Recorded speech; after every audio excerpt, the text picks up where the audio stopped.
So ayun mga kabiyahe, ngayon ay nandito tayo sa, sa high grade dito po sa highway ng Patimbaw. At yung service kasi natin nagkaroon ng konting problema kagabi at naramdaman daw nila ma'am na yun nga, namalya. Tapos ngayon pinatingnan nga natin, pinacheck nga natin dito sa, sa high grade at medyo nagluwagan daw yung mga fittings. So ngayon ay obserbahan kung babalik ba yung pangumalya, kasi minsan ay nararamdaman ko na pagka naka-aircon at inabot ako ng traffic ay biglang bumabagsak yung minor, tapos biglang mamamatay. Tapos kagabi nga nung ginamit nila ma'am itong service nga natin ay naramdaman nila, kaya sinabi sa akin kagabi na galing ko nga rito sa high grade para ipacheck. Tapos ngayon yung gulo nga sa unahan ay nagbabawas, tumutunog yung yung sensor, kaya pinatipa-check na rin natin. Tapos mamaya pagkatapos ito papalinis natin doon mga kabiyahe, no? So yun nga, dahil nandito nga tayo ngayon sa high grade kila Sir Jerwin, shoutout kay Sir Jerwin at shoutout sa mga tropa natin dyan, right? So yun, mamaya magpapalinis na rin tayo pagkatapos nga na siguro i-vulcanization pagka nagbabawas ng pagka nakita may butas yung gulong, siguro i-vulcanize na rin, no? Dami mga ginagawa rito. Yan, mga ginagawa pa dito. Kasi ito bagong dating pati. Shout out. Ayan. So ayun, update ko kayo maya pagka nakita na kung may butas yung gulong ng ng service natin. So ayun, maya na lang ulit mga kabiyahe. Alright, let's go. Sa bawat ruta may ngiti at saya, kung minsan pagod, kung minsan mabagal, pero di susuko tuloy sa pagko. Ginagawa pa rito. Pagka kayo nandito at may pagagawa kayo sa aircon, hanapin nyo lang yan, Bunso. Shoutout muna, Kari Bunso. Shoutout, ayun. Yan, basta aircon, ayan, kay Bunso. Ito yung mga kompleto ng gamit, oh.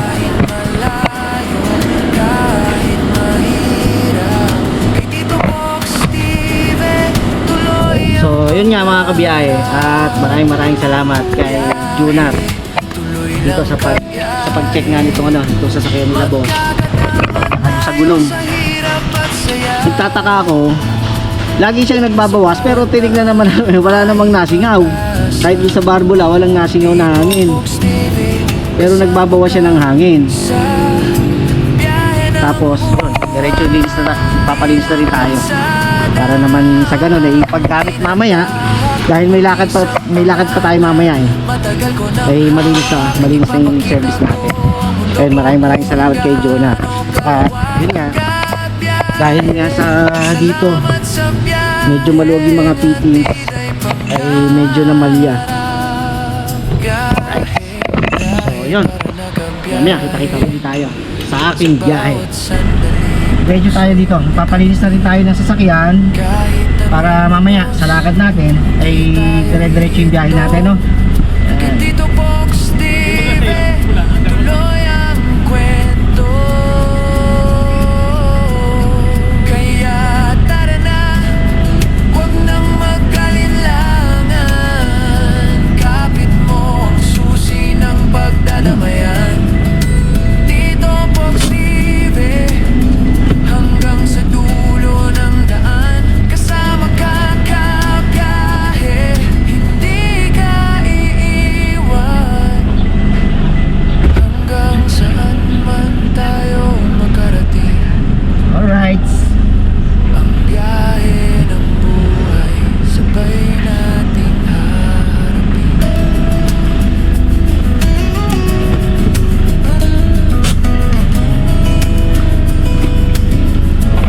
So ayan, no, mga kabiyahit, mga kasowerd, at maraming salamat dito nga sa high grade dito po sa highway ng Patimbaw, at kay Junar, kila Bunso.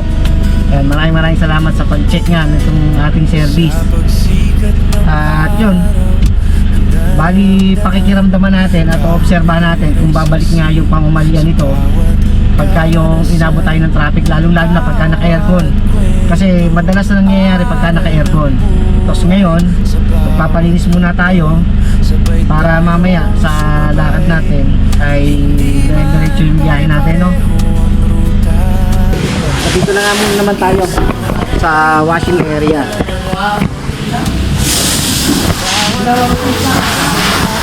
Paano na rin tayo? Magpapakaros na rin tayo para nga mamaya ay dire-diretso na't malinis na yung service natin. Gawa nga ng ilang araw ng nag-uulan dito sa Santa Cruz. Kaya medyo madumi na yung service natin. Dami ginagawa rito mga kabiyahe. Kaya talagang quality yung gawa rito sa sa high grade. Mga kabiyahe. Bali dito, ito yung highway ng ng Patimbao. Ito yung highway ng Patimbao. Kaya hindi kayo maliligaw pagka pupunta kayo dito sa sa high grade. Ito yung papunta ng ng Kalamba, paluwas.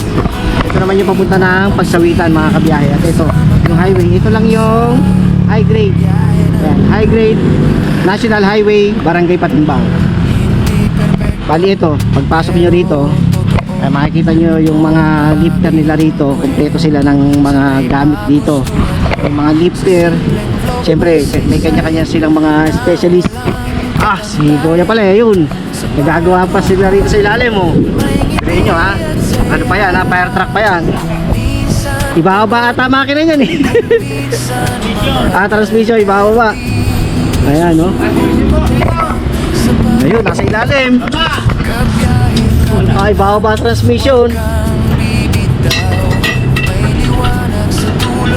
Sabihin nyo, fire truck, ang laki nito. Ayan. Tapos yung service nga natin nandun, papalinis natin yung service natin, no? Kasi ito yung high grade. Ayan, mga kabiyahe, no? So shout out kay Sir Jerwin. Shout out kay Sir Jerwin, siya yung may-ari nito ng high grade. Ayan. Biyahe, tuloy lang kabiyahe, magkakadama tayo sa hirap at saya. Sa bawat daan may pag-asa.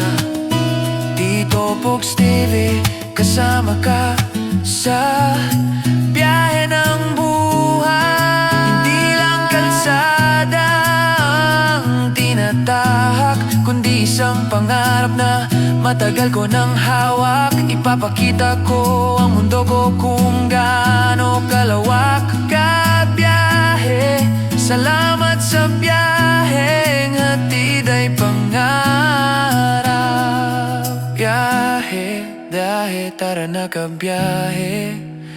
Sa bawat sandali puso'y nakangiti. Kahit anong unos, di tayo hihinto.